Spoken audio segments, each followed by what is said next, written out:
Hello, and welcome to What is Innovation, the podcast that explores the reality of a word that is in danger of losing its meaning altogether. This podcast is produced by Outlast Consulting, LLC, a boutique consultancy that helps companies use innovation principles to solve their toughest business problems. I'm your host, Jared Simmons, and I'm so excited to have Ion Valaskakis. Ion is a strategic advisor to entrepreneurs and executives. He helps them anticipate the future, accelerate their performance, and reinvent themselves when necessary. Ion enables organizations to see around the corner through two proprietary frameworks that he has developed, the FuturePROOF Scorecard and Playbook. As an executive coach, he works with senior leaders to broaden and enhance their leadership toolkit with a particular focus on sound decision-making, personal effectiveness, and work-life integration. In addition, he is about to launch an online course called Reinvention Boot Camp that will empower thousands of people with the tools, skill set, and mindset to reinvent themselves regularly. Ion is a free-range thinker. He has written a business strategy book on how to learn from your mistakes, given a TED Talk on the changing nature of leadership in the 21st century, and hosted a bi-weekly podcast on how to apply the management consultant's toolkit to everyday problems. The common through line in his writing and speaking is that they center around the twin concepts of anticipation and reinvention. Ion speaks regularly to audiences on megatrends, and in that light is working with a global group of consultants to design a new operating system to harness the potential of the hybrid workforce and reinvent work for the post-pandemic world. Ion has an MBA from London Business School, a Master of Arts in Political Science from Western University, and a bachelor's degree from McGill University. He has lived in Montreal, Washington, D.C., London, Paris, and now calls Los Angeles home. Ion, welcome to the show. Absolute pleasure to be here, Jared.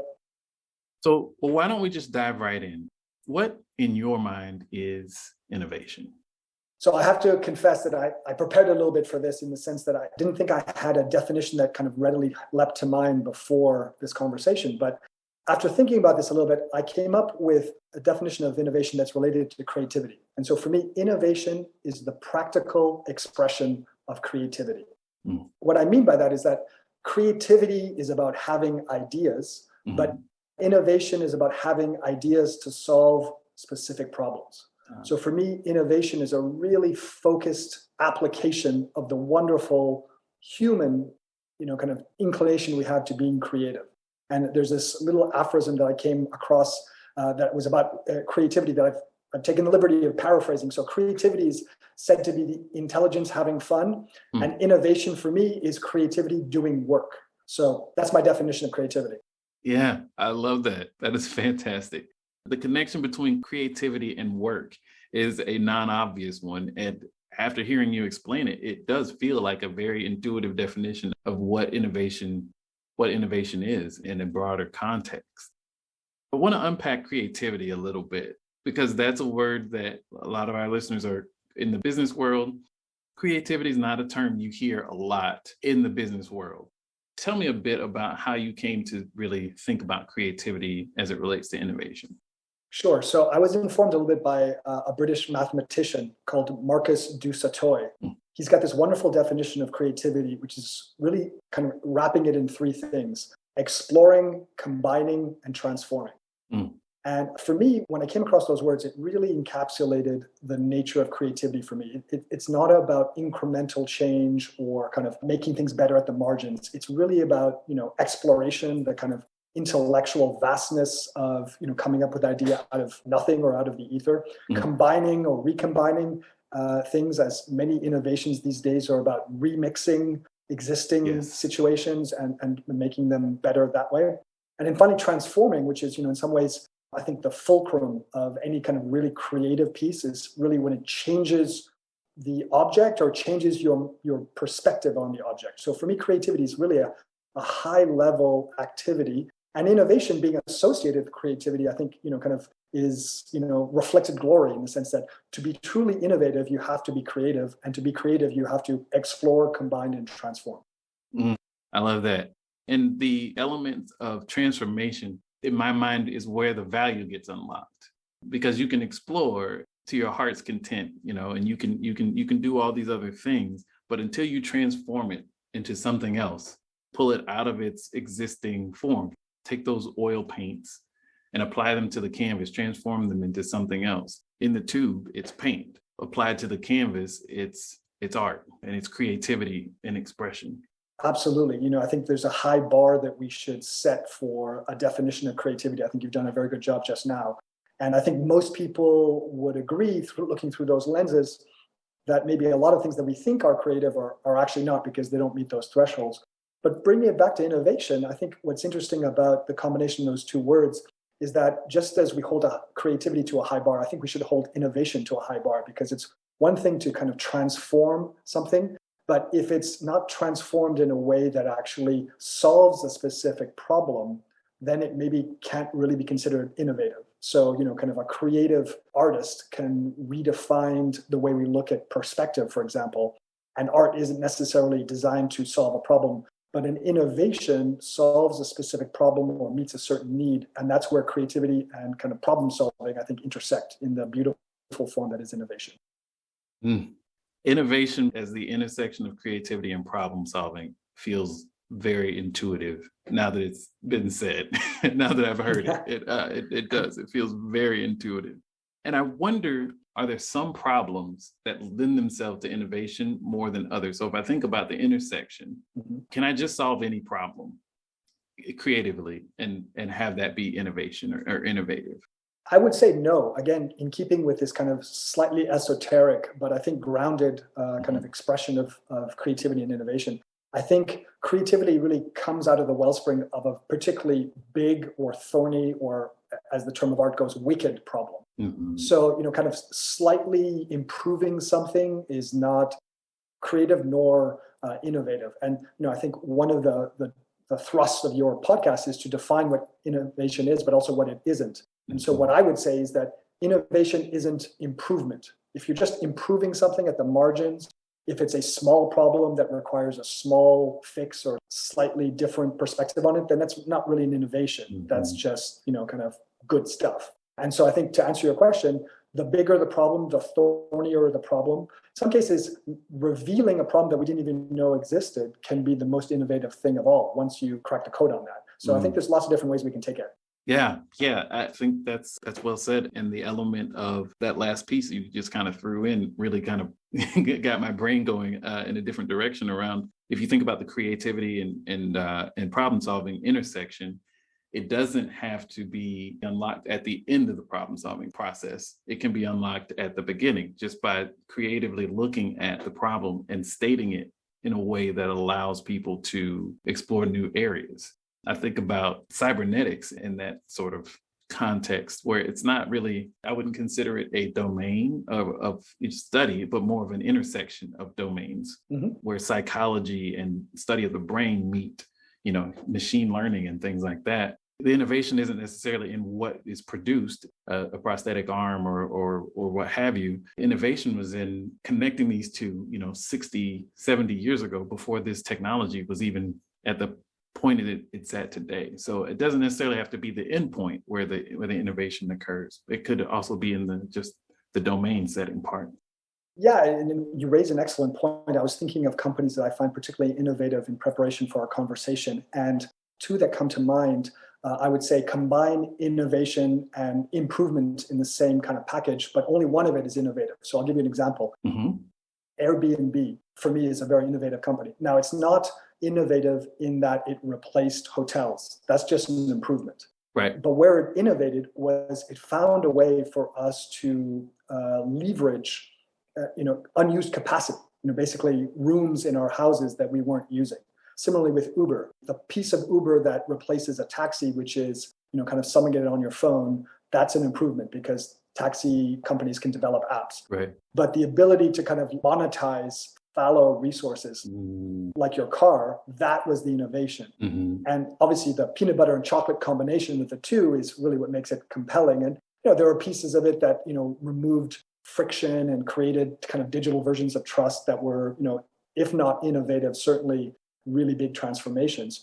But I think it's interesting to see this idea of intersectionality coming together, which is, the intersection of two problems. One can be solved with improvements and the other one with an innovation. You combine the two together, they can create, billion-dollar companies and really transform the world.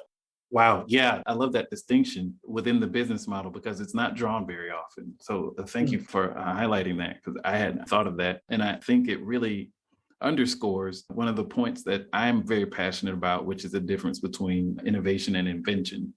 And you don't have to invent something to innovate, which your definition of innovation also supports in terms of, focusing on creativity and problem solving.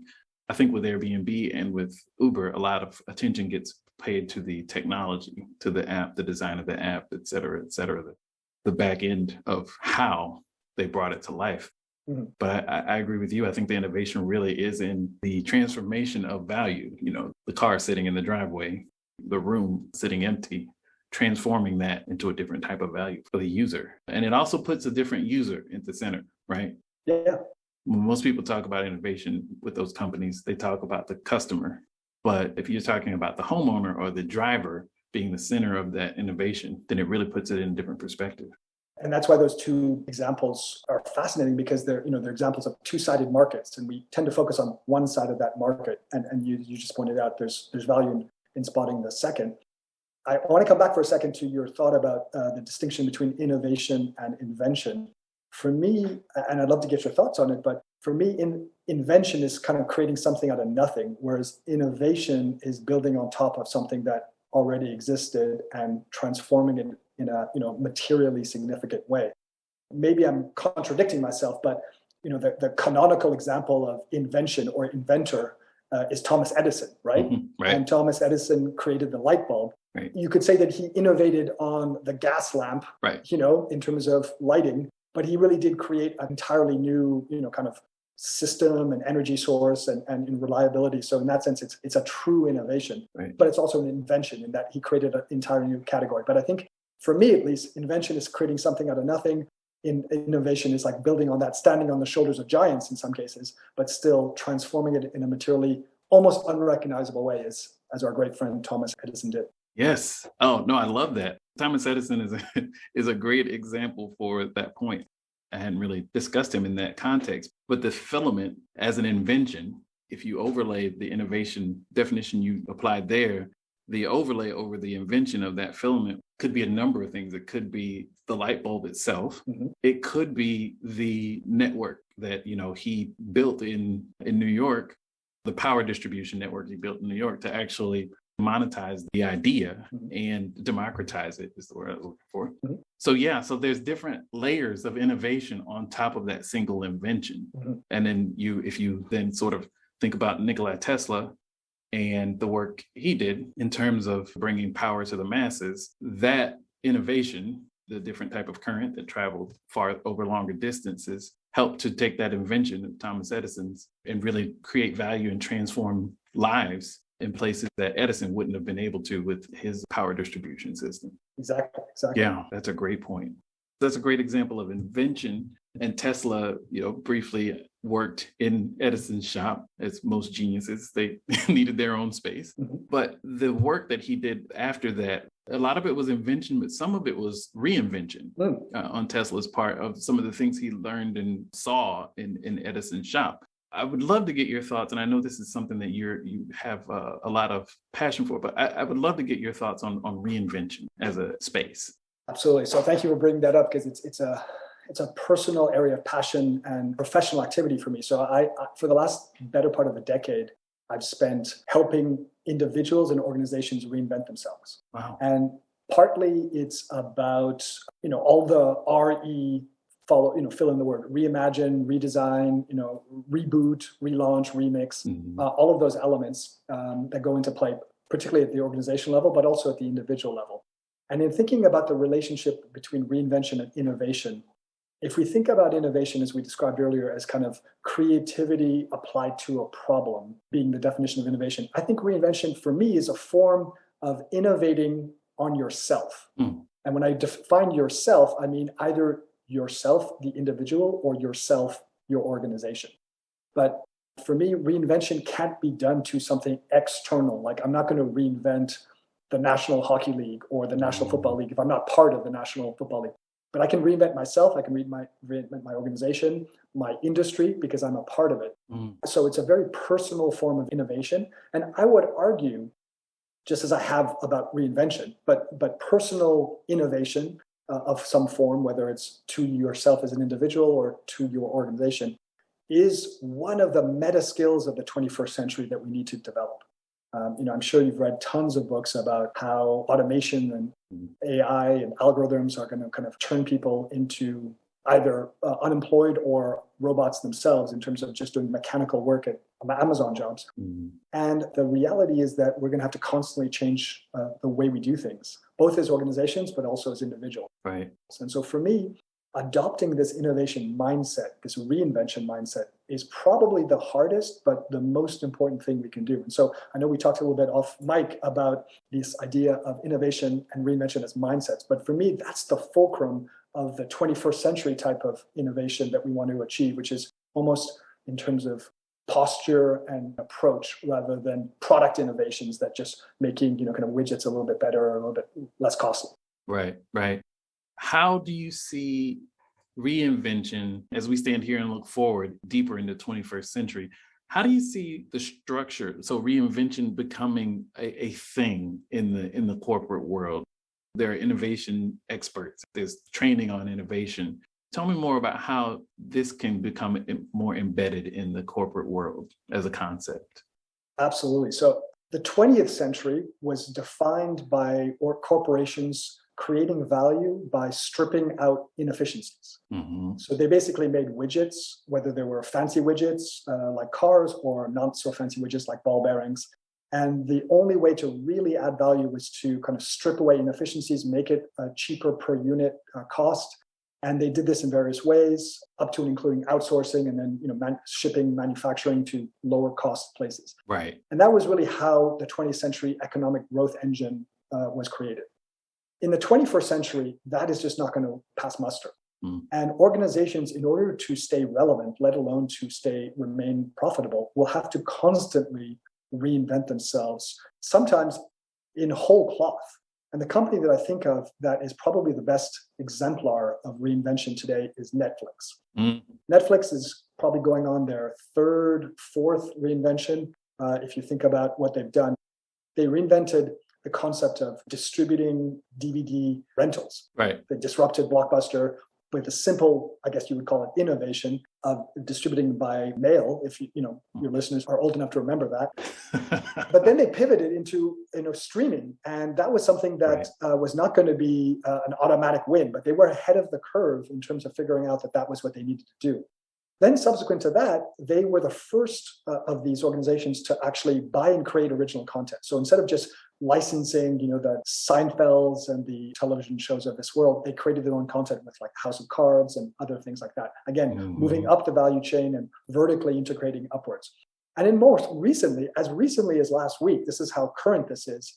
I haven't watched the Squid Game, maybe you have, but it is an absolute phenomenon. And it's an indication of their latest reinvention, which is reinventing the sourcing of content. So what they're calling global content, global and localized content. Right. So Squid Game was content that was created in South Korea, but they have, kind of tapped into themes that are universally interesting. And so that's why it's the number one show in the history of Netflix, passing Bridgerton most recently. And so this is probably the third, or as I say, fourth reinvention. And they're not done yet. I mean, for Netflix to stay a multi-billion-dollar company, they will need to constantly reinvent themselves. And I would argue that their real competitive advantage is not Ted Sarandos, the content acquisition guy, or Reed Hastings, the CEO. It's their ability to reinvent themselves over and over and over again. That's what makes them unique. So I will never bet against Netflix. I should probably buy Netflix stock since I, try to walk the talk. Yeah. But I think that their superpower is reinvention. And I think they're an example of what every organization will need to be, which is nimble, agile, flexible, supple, and prepared to change almost on a dime before they need to, by the way, not as a consequence of some disrupting force coming into play. All of the reinventions they did occurred before they had to happen, which is another, I think, important constituent of reinvention. Wow. Yeah, that's an amazing example for a number of reasons. You think of reinvention at an organizational level, I think most people think of small companies.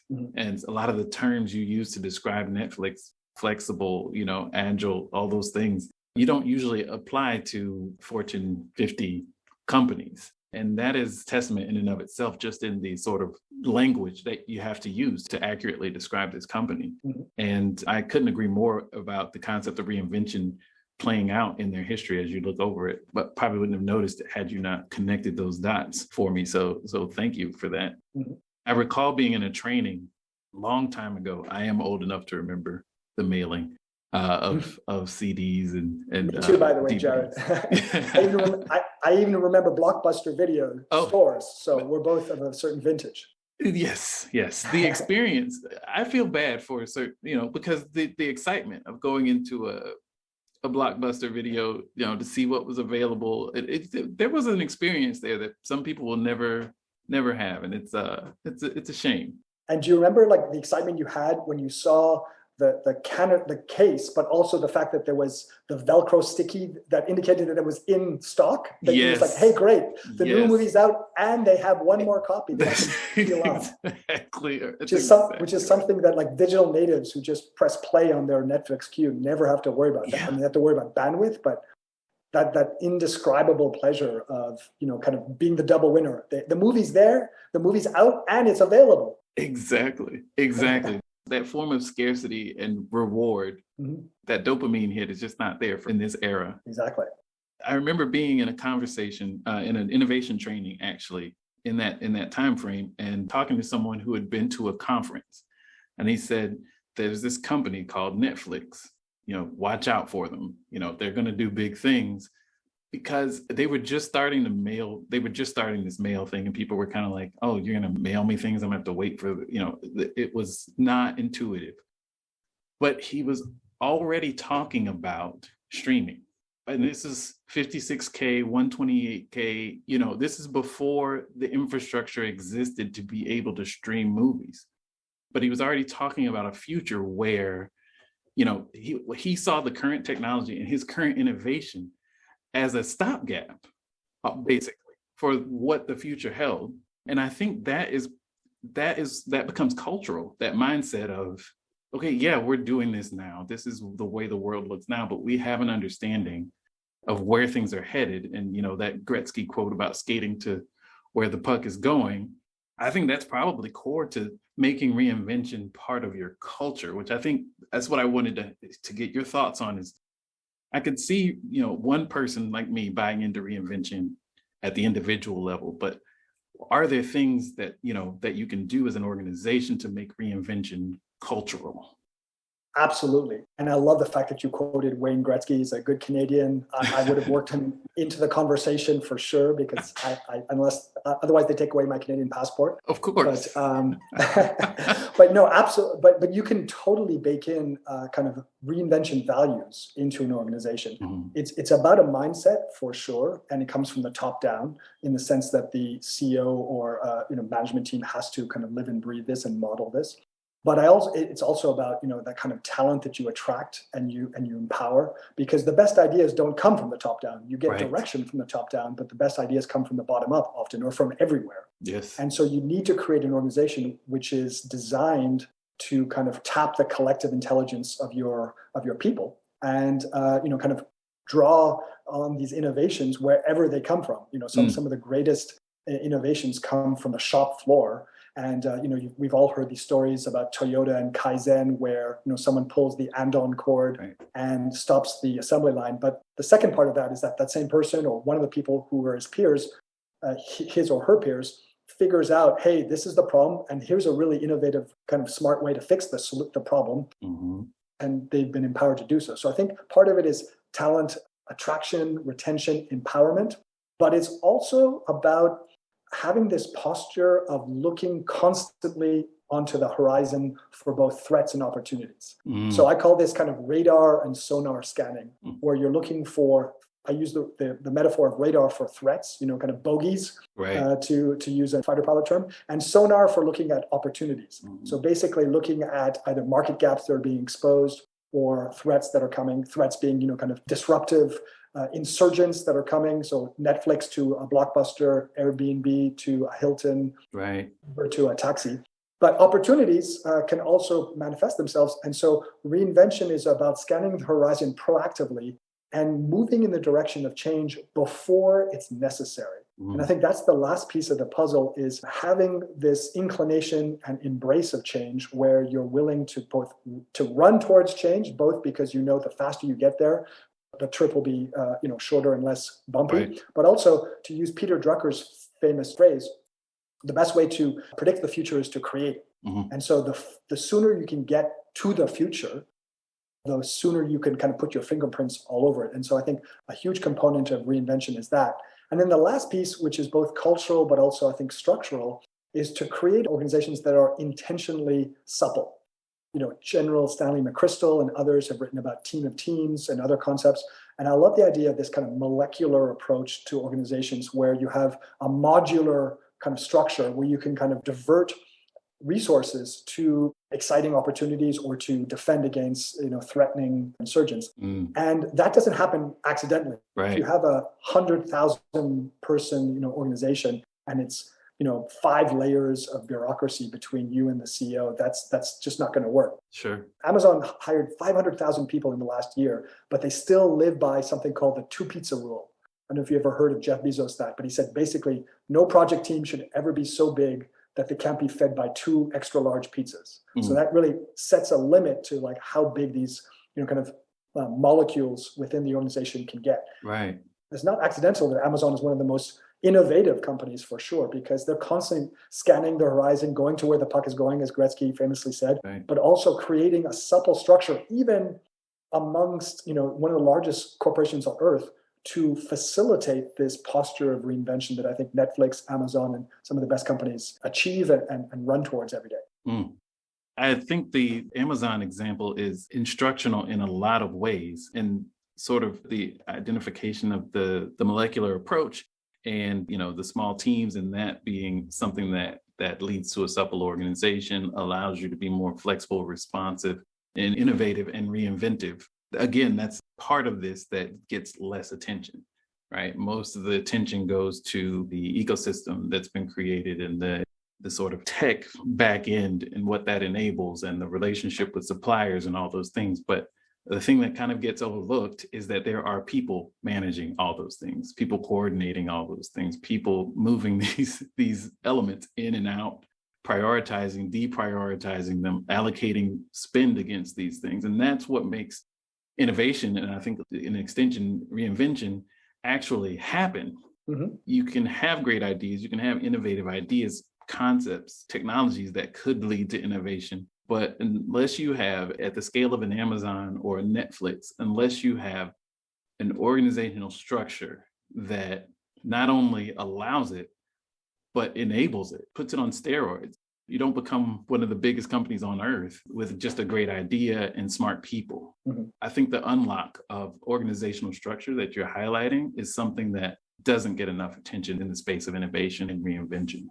I would agree. And I would connect the kind of the holy trinity for me, innovation, reinvention, and future-proofing in the following way. So I think, as I told you, I help organizations reinvent themselves, but in parallel to that, and I think in part and parcel, I help them future-proof themselves. And so I've developed this kind of framework to help organizations structure their approach towards the future. And so when I call it future-proofing, it's because the acronym that spells out the word proof has 5 different levels to it. So P for me is about predicting the near future of your competitive space. So I think it's a fool's errand to try to predict 5, 10, 15 years in the future. It's too far in advance, but you can predict what's going to happen in the next 12 to 18 to 24 months. And another great Canadian, William Gibson, once famously said, the future is already here, it's just not widely distributed yet. And so you need to scan the horizon to look at what the near future is and act accordingly. But I always say, predict a little, don't predict a lot, because once you get over your skis, then you get off piste, as it were. Right. The R in proof is, as I said earlier, using radar and sonar to scan for and identify threats and opportunities. The O, the first O, is organizing your thinking with all sorts of like cool frameworks and tools like scenario planning, red teams, and other things that are really thought exercises, but they're ways to structure intelligently the way you're going to look towards the future. And then the other O, which is I think really important, and to your point earlier about Amazon, go on offense with experiments and lots of little bets. The most valuable company in the world that doesn't exist is Amazon Web Services. It doesn't exist because it's part of Amazon. But if you spun it out, Right. it would probably be as valuable as Amazon or near peer as valuable as Amazon. And how did that happen? Well, that basically was at first a recognition that they had to do this for themselves. And then they said, well, why don't we provide this as a service, not just do it for ourselves? We'll do it for someone else. That was an experiment. Now, of course, to your point, Amazon has the scale and strength to turn an experiment into one of the world's largest companies, at least internally. Right. That's what I mean by going on offense. And then the last piece in F, so PROOF, the last piece is what I call strategic fluidity. So what we were talking about earlier, creating an organizational structure that allows you to flow resources. So Bruce Lee, one of my heroes, says, be like water. I love that. And I think organizations should be like water. They should be able to flow resources around rocks the way they do in rivers, but also flowing resources to things like AWS when it takes off, or flowing it away from the Fire Stick when it doesn't work out, and so on and so forth. If you have this approach of predicting a little bit, using radar and sonar, organizing your thoughts, going on offense, and then finally having this fluid, or not agile in the kind of technical sense, but supple sense. Right. Then you have an organizational structure that is both future-proof because of the word kind of association, but also is primed for reinvention, and I would argue innovation. Yes, I love that framework and the acronym to support it, because it encompasses a lot of different elements, but it almost makes the connection among them self-evident. And I think that's the trick with thinking about these conceptual frameworks and models. It's not the work. We come up with these frameworks to help people think about the work. And I think that the more elegant and the more they point to the actual work, the more useful they are. And that's what I really like about your structure there is it's elegant, 5 elements of it, and it points to where the actual work is. I love that emphasis you're placing. I know that one of the topics that you like to address is sometimes advice to future innovators or innovators listening to us out there. And I think I'd want to kind of underscore that point. One of the mantras that I have, which is a bit tongue-in-cheek but and provocative, but intentionally so, which is that ideas are worse than worthless, in the sense that having an idea in and of itself is not nearly good enough. In fact, we often get seduced by the concept of the idea. How many people have you come across and said, you know what, I had an idea to sell books online and I should have done it and now I'd be the world's richest man. Right. Well, you know what? You didn't. And I'm sure there were thousands of people who had the idea to do it, but only one person had the gumption to actually do it. So ideas are worse than worthless in the sense that they can seduce you into thinking, oh, well, most of the battle is won by just having the idea. And that's why people say, well, I had this great idea, but I'm not going to tell you. Right. Like, you know what? Tell people those ideas, because if they're going to create Amazon based on your idea, they deserve the credit, because the value created is in the execution of the idea, not the idea itself. And so my advice to future entrepreneurs and innovators is don't be seduced by the idea. Be excited by the idea. Inspiration is a perishable resource, as Naval Ravikant likes to say. But execution, turning that idea into something real, into solving a real problem, into ironing out its issues and problems and kind of operational challenges, that's where value is really created. And that's where innovation kind of takes form and takes life. And so for me, real innovators are the ones who kind of get stuck into the problem of making it real, as opposed to just dreaming up what could be. Now, of course, dreaming it up is part of the process. So I would say the second piece of advice is embrace your craziness. And any innovation worth its weight in gold was crazy until it wasn't. Right. Edison was a kook until he created the filament and created the light bulb and created, the Edison company and so on and so forth. But for a long time, he was that crazy guy on the end of the street who was like, kind of trying to replace gas. Right. And it didn't work out. Elon Musk is a genius now, but 25 years ago, he was just a quirky dude, with like a crazy dream. And, half the things that he's creating now still look kind of crazy. The Boring Company and living on Mars. But you know what? He'll be proven right at some point, I think, because innovations are crazy until they aren't. So embrace your craziness as an innovator and you will be, kind of rewarded. And the last kind of piece of advice I would say is, and this kind of comes back full circle to some of the things we were saying, which is don't always think about adding things to life. Think about what you can subtract. So innovation can be very, very valuable if you remove something from the equation. If you think about what Airbnb and Uber did, They added certain things, like they added the ability to leverage unused capacity, but they removed a lot of friction points. The idea that you can, without having to build a hotel, can rent out a room, you've removed a friction point of, kind of making it happen. You also remove the friction point of having to run background checks on people, because the trust ecosystem of these two services has made it kind of completely natural that you would step into a stranger's car or sleep in a stranger's home, allow a stranger to live in your home. Again, so they've subtracted things as much as they have anything else. So I think innovation is often, the province of adding things, but sometimes the most counterintuitive but valuable innovations come from subtracting things from the equation. Boy, that's a lot of great stuff to think about. I feel like you were speaking to me directly on a couple of those points of advice. So I will thank you personally for that. The innovation by subtraction, I'll definitely spend some time thinking about. It's not intuitive. And it's also something that requires more than discipline. It requires a level of self-confidence that I think is not obvious. You have to really trust yourself to think about what you can take out of something. And so thank you for sharing that. And thank you, Ian, for your time and spending time with us today. The time just flew by, and I really enjoyed the conversation and learned a lot. And I thank you for spending some of your quality time with us today. Pleasure, Jared. And I look forward to having another conversation with you at some point, because I think we just touched the tip of the iceberg on this one. Thinking the same thing. We've got another conversation or two in this for sure. Sounds great. Thank you so much. Absolutely. Take care, Jared. All right. Take care.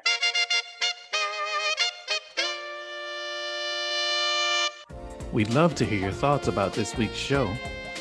You can drop us a line on Twitter at Outlast LLC, OUTLAST LLC, or follow us on LinkedIn, where we're Outlast Consulting. Until next time, keep innovating, whatever that means.